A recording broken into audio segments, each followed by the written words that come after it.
This is a pretty basic talk. I wanted to talk to you just about how it feels to go live, and also why we go live. There's a lot of how that's happened in this in today. Many people have already spoken to you about how to do things. I'm hoping to get us to talk about like why we do things the way we do. So again, I'm Minn. I'm currently working at wargaming.net. I've done my share of big companies and small companies, independent, and so on and so forth. Again, as an independent guy, I've done, 401k plans as well as game design and janitorial and everything it takes to run a small shop. But right now at Wargaming, I'm working on the platform team. Similar to what PlayFab is doing, we want to create tools so important to LiveOps to enable both internal and external games to go out to our audiences. That's who I am. Again, I'll take questions later on, but we want to talk about game design, monetization, events. Again, the why we are going live. Who's doing free-to-play? Who's doing not free-to-play?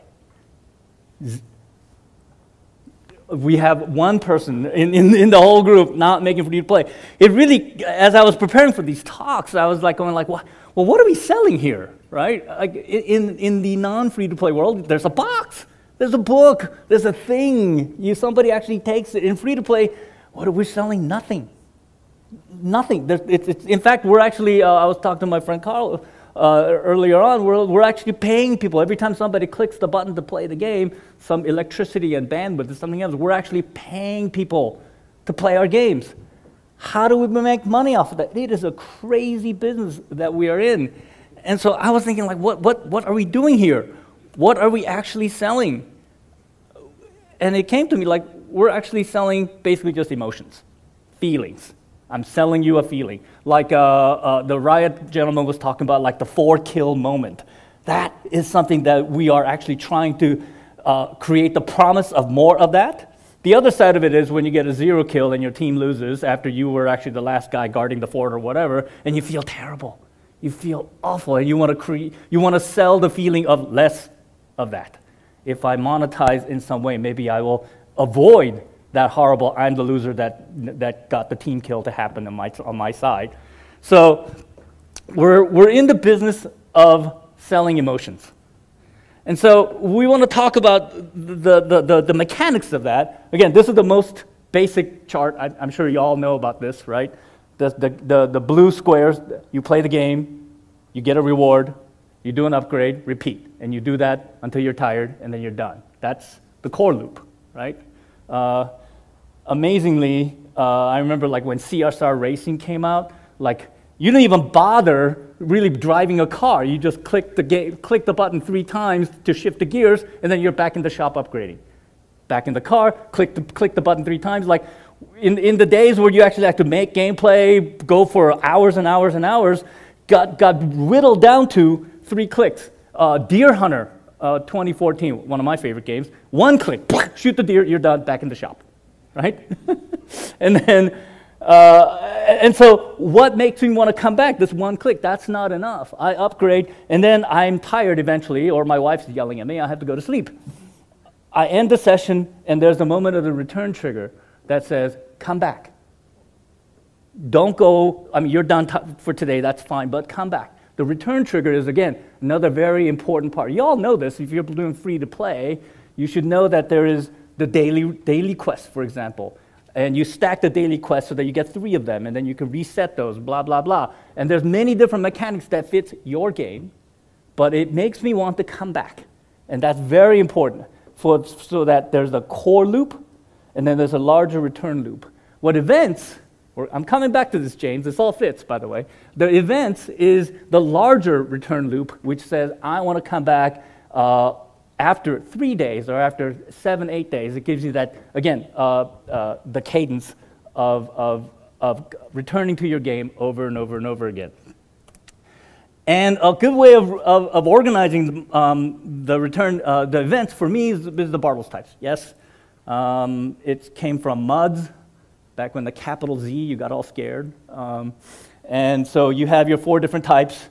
the killers, the achievers, socializing explorers. Everybody, people know all this already, I'm sure. But it's basic, but it's a good way of organizing your thoughts. This, again, helps you understand, even though you're not a MUD, what kind of players you have for your game. Clubs, they club people over the heads. I'm sorry, go back. Diamonds, they like to get shiny diamonds and rewards. Socializers are, happy hearts. And explorers, it's a spade because you dig for new stuff and exploring new things around. So you have to cater to the emotional needs of these various types when you're building your events and layer that on top of your core loop and your return triggers so that you could get the optimum results for your title. So here's some examples. I'll just go through examples from my past and some of my play, what I like to play as well, and we can talk about it together. So Marvel Superhero Squad was a game that came out in 2011. Actually, Club Penguin was actually our inspiration. This was, let's take the Club Penguin game for kids, except put Marvel superheroes. There was a TV show, a cartoon for this, and we were following you in the Club Penguin model. So it was a Unity game, it was 3D browser, SmartFox backend. It ran for 6 years. And to me, that is an amazing testament to our server guys who were able to create the system that, to create this game that ran for 6 years and shut down, actually probably just right around the same time. Maybe Disney had a clean out. I don't know, early this year. When we went live, it was awesome. Going live feels great. Everybody's signing the live board, the mission director is saying like, okay, the platform is go, login access group on. You feel like launching the space station, and you feel great, and you're going like, okay, I hope. Again, we had 6 months of content in the back pocket when we went live with this thing because we were a subscription game. The game had obviously the social space. This does look like Club Penguin, doesn't it? It's a good thing, because we were following those guys since 2011. Social space, we had combat, which was, again, different, so that you could play with people. It's cooperative. This was a kid's title, so we didn't have PvP, but we had cooperative PvE combat. We ended up with a house or your secret headquarters that you could decorate and share with other people. And we ultimately even got to a trading card game with a 3D fighting show on top, and we even had physical cards printed towards the end of the when we actually launched this upgrade. And we were a subscription model. It was $9.99, $49, $79, and again, that was what we launched with. We launched with a subscription model, and we actually added microtransactions later. Please, again, remember, this is 2011. Free-to-play was not in its crazy heyday as it is today. Could I go back in time? If I go back in time, I might have actually designed for microtransactions from the get-go and not done a subscription model in the get-go. But again, we were following on the crazy success of Club Penguin, and we were going like, okay, they can do this. We're going to try to create a slightly more combat-oriented superhero IP audience for our title. So we ended up following consumer-based events. Very important because we spent a lot of money on the Marvel IP, so we wanted to make sure that we captured all the events that go along with it, which brings you into deadlines that are immutable. When the Avengers movies was going up, our update for the Avengers event had to be there, no ifs, ands, or buts. May 8th, boom, it was there, or we were dead. And so that made us do some terrible things like cut corners, ship with bugs, so on and so forth, but we did make it on time. And that's the big bonus of working with a giant IP is you get real-world media events that you can draft off of for free. Well, not for free. You pay the licensing fee. And so we hit those. And so going back to the Bartle type, working with the events for subscription model was to make sure that we are growing the value of that same flat $7.99 or $9.99 or whatever that we were paying per month, and that value was growing each month, and it was even worth more every time. Again, meeting the audience expectations of real-world media events, movie launches, comic book events, Comic Cons, whatever, along with, of course, the holiday events. We had Halloween, we had Christmas, and people expect that because they want to feel like obviously their subscription has value, that it's not going to go away, and that it's okay to continue to subscribe. It's okay to hit the $79 one-year subscription because there's a feeling of safety and quality. That is in the subscription model, and again, we were catering to the emotions of the explorers, more stuff, the achievers, more stuff to collect. Again, we were social games, so you could show off your new crazy character, and of course, teeny tiny killers, because it was a kid's game, there were new bosses to fight, but we weren't trying to create a I win, you lose kind of scenario for our kids' audiences. That was Superhero Squad. Fast forward to today, I'm at World of Wargaming, so I have to talk about World of Tanks. Completely on the other end of the spectrum, not for kids, grown-up game, PvP, hardcore, 15 tanks on either side shooting each other. And let's talk about what kind of monetizations that work for World of Tanks. I can share you as much as I can without giving you exactly specific numbers. The top 4 items that work in World of Tanks. I don't know if anybody ever played, anybody familiar with World of Tanks at all? Yeah. Oh, wow, that's great. Thank you for playing. It is a somewhat complicated monetization model, but it works really well. Again, hundreds of millions of players, hundreds of millions of dollars of revenue says this is working. The top 4 items by gold spent, which is you buy gold for hard currency and then you drain away gold. So there's an item called you exchange free XP. I'll explain that in a little bit. Premium time, which is the closest thing to subscription that we have. The vehicles themselves, of course, and the exchange of gold, hard currency, to credits, soft currency. And that's what burns most of our money. There's like 8 or 9 other items that also bring in decent revenue, but those are minuscule compared to these 4 core items. So when you exchange free XP, okay, I'll explain this. This is fantastic. This is a way where you have, say, a tank, my favorite tank, I drive it, and I can actually max it out to a point where I can continue to earn XP, but it's already upgraded to maximum. But I will continue to gain experience on this tank, but it's locked to that tank until I convert it away into a free floating XP with my hard currency. That promotes acceleration so that the killers feel like they can get faster to their more powerful items, for their powerful tanks and such. The next item is using that free XP, you could pour it into your crew. There are people who drive your tank. And those guys have a nearly infinite progression. So from one of those skills which give you a small boost on some aspect of your gameplay, all the way to, say, the 7th tank, you're add it all up, you're looking at 26.7 million experience points. Again, my tank, say a medium tier tank, would top out around 50,000 experience points. So I can still play for nearly forever. Costs you about 50,000 games to get to max crew for one tank, and World of Tanks players have hundreds of tanks, top players.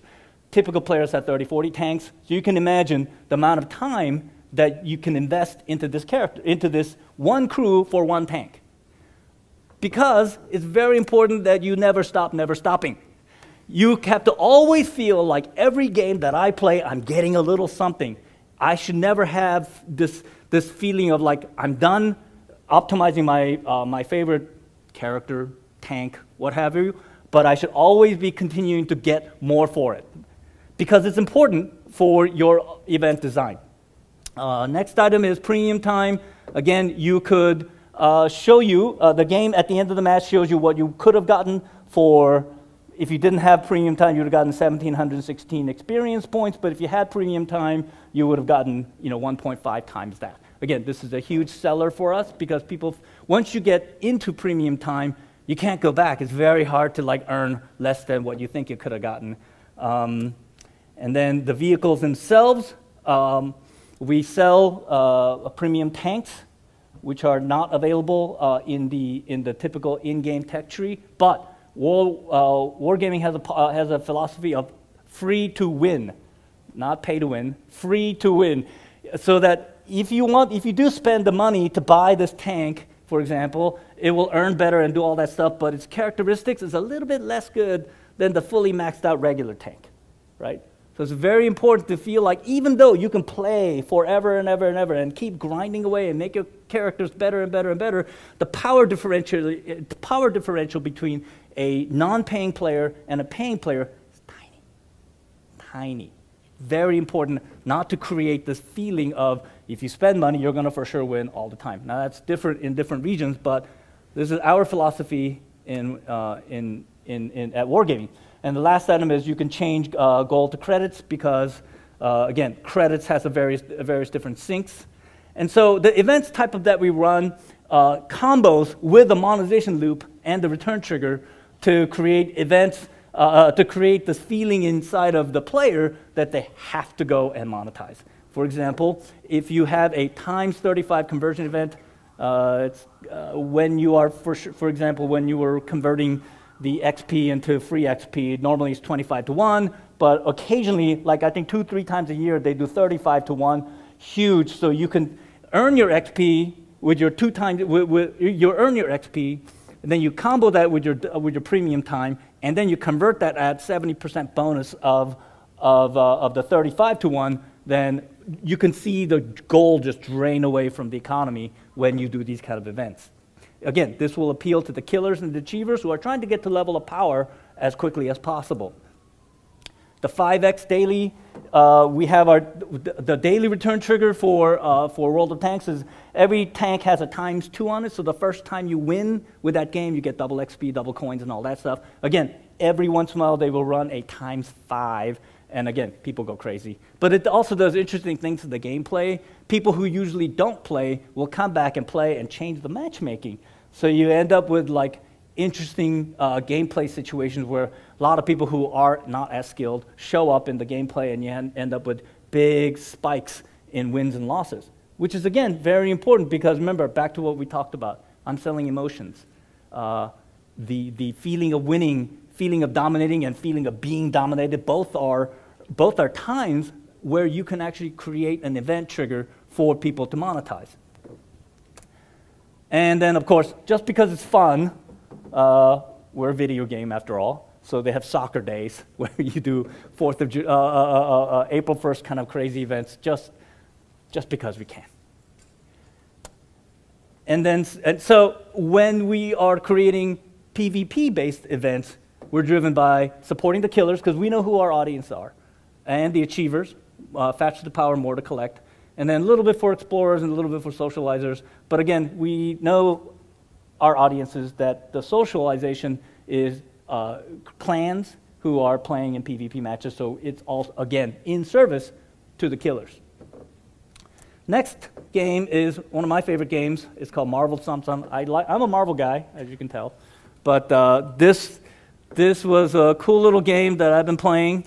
And it's a match 3 type of game where you have like this, you could drag your finger across, and you purchase hard currency, the orbs, for $1 a pop.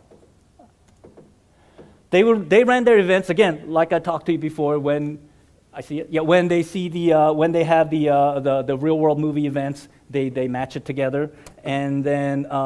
They have a way of running these events where you have to have certain characters that will accelerate you through the event, but you don't have to have it. You don't have to have it, but it sure helps if you do. So that, again, takes you away from requiring monetization to finish the event, but it's a powerful driver. So for me, when I was in the middle of an event, I had to try to get to a certain character, and they gave me a super discount on that, whatever the third item. It was double the amount of orbs for the same price. I was done. $8, no problem. Thank you very much. It was an interesting moment. I was appreciating the developers for making this game. I was getting a deal that I couldn't refuse, and it drove me to my first monetization event. So I got the 5-minute warning. I got a couple of little thoughts that I want to share with you. Magic the Gathering Duels is a great game that I've been playing, and it again has the daily triggers. But what surprised me was I played for a while, and it gave me this thing. It said like, "Hey, you're done. Go away." Very surprising. Why? Because it's a PvP game. Why is this game telling me like I can't earn any more coins? And it was like for Christ's sake, how could I think they could have created a system where they could have had a secondary currency that I would continue to earn or something else. Please, this is something that we can try to avoid, because on the other hand, you have something like Hearthstone where I can never run out. Even if I get the same card, even if I get the same pack of stuff, I can always dust it and then create new cards with it. And again, it has that deep, no end. It never stops, never stopping. When you do stop, this happens. The Marble Sum Sum game missed 2 events. We got into about a week and a half cycle, and then when I went to Discord, sad fans were making sad comments about, like, I think the game is dying. So when you miss an event, this kind of stuff can happen, and then that starts the downward spiral. Matchmaking starts to dwindle, players start to leave, and you start to have churn. On the other hand, you have Blizzard, who has put out 119 patches since their launch day, and is one of the reasons why they're so successful, I believe, is because, again, they listen to their audience, they make changes, they're continuing to grow the game all the time. Again, they are never stopping. Back to this. I'll finish up again. I love this chart. Again, you have your events become your long-term return trigger, and the events combo with your return triggers to create a monetization event, and you continue to allow the players to feel like spending money in this game is a good thing. It's a no-brainer. And then you can always, of course, use the events to fix changes in the make changes in your economy. If you have a specific kind of currency that you need to drain away, you can use that as event triggers. And when you do a good job of that, obviously, what you end up is the golden grail. Your game becomes a lifestyle for people, not just a game that you play. I'm a penguin, or I am a transformer. I am a tanker. I am the person who plays Hearthstone. Hearthstoner? No. Let's go back to tanker, and that's when you can have a long-term monetization that's sustainable. Thank you. It's a little bit off topic, but related more to wargaming. So what are some of the things that you've learned with, I think, World of Tanks being so successful, but maybe some of the other games in the same combat space that you've rolled out, maybe having a little bit more of struggles like the World of Planes, World of Warships, or how do you think they're doing, and does the same model work, or any lessons that you've learned just from those in that area? Man, I could do a whole half hour on that. That's great. Thank you for the question. World of Tanks, right now there's the trilogy, the Tanks, Planes, and Ships. Tanks is doing great. Ships is slower paced, and also it's finding its own audience. It's taking a long time to grow these games. World of Tanks is 6 years old now. World of Warships is about 1.5 years old.